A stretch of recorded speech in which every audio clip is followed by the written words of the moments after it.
Cette capsule d'hier à aujourd'hui vous est présentée par Éclairage M&M et Sécurité MM. Voici d'hier à aujourd'hui, une capsule de Normand de Lessard. Normand nous présente des personnes ou des événements qui sont venus marquer notre passé en Beauce. Sur ce, bon visionnement.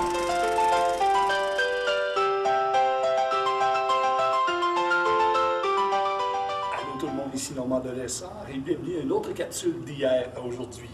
Cette semaine, je vous présente la légende du Chevalier Saint-Georges. On regarde ce que ça donne. Bon visionnement.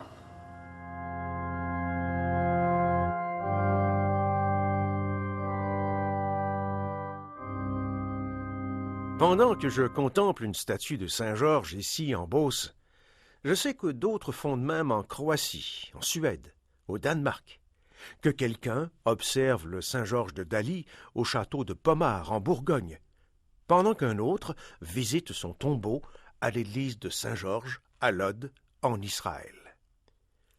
Cela me procure le sentiment agréable d'une ouverture sur le monde.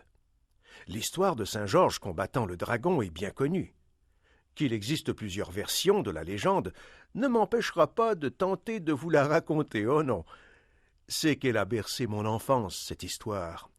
Et le petit Georges que j'étais aimait bien lui aussi s'imaginer de multiples versions de son combat contre le dragon.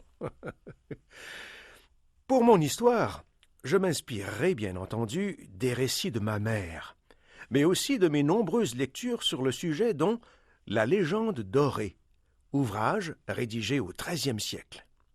Vous savez, il existe plusieurs versions de la légende. Celle-ci, en lien avec les valeurs chrétiennes, fut rédigée par l'auteur occidental qu'est Jacques de Voragine. Histoire authentique? Sûrement pas. Palpitante? Certainement. Alors voici. Transportons-nous au temps des chevaliers dans une ville de Libye nommée Silène.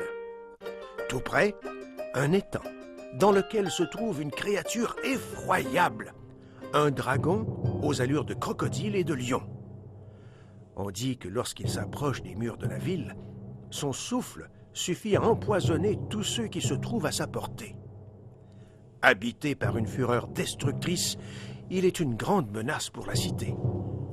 Afin de l'apaiser, les habitants lui offrent chaque jour de quoi satisfaire sa faim. Après avoir sacrifié chiens, vaches, brebis, alors qu'il ne reste plus d'animaux à offrir aux monstres, on se résigne à tirer au sort pour savoir qui des habitants sera offert en pâture à la bête.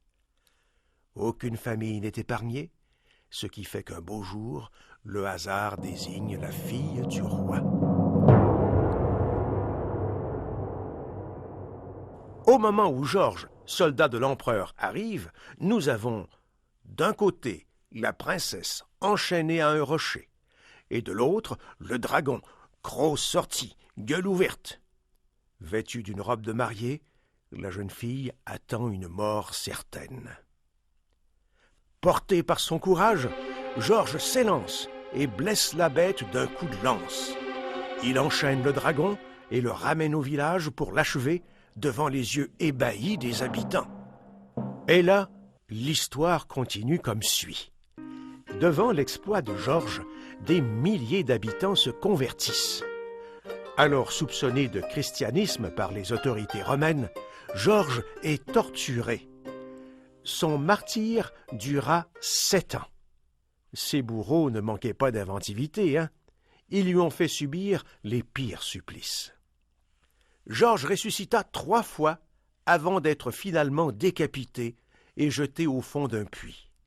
C'est alors qu'un ange, rayonnant de pureté, récupéra sa tête. Il était devenu Saint-Georges l'Invincible. Vous voyez bien l'allégorie du triomphe du bien sur le mal. Pas étonnant qu'on s'en inspire lors des croisades ou qu'on le nomme patron de la chevalerie. Sur le drapeau anglais, la croix de Saint-Georges, saint patron de l'Angleterre, de la Géorgie, de l'Éthiopie et j'en passe. Souvent représenté sur un cheval blanc, il est le symbole de la victoire de la foi chrétienne sur le démon. Un fait intéressant, Georges, de Georgos en grec, signifie « qui travaille la terre ».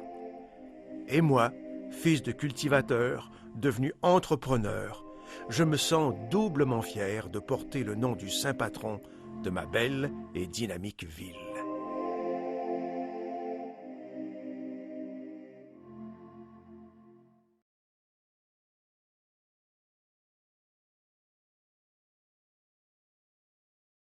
Cette capsule d'hier à aujourd'hui vous a été présentée par Sécurité MM et Éclairage M&M.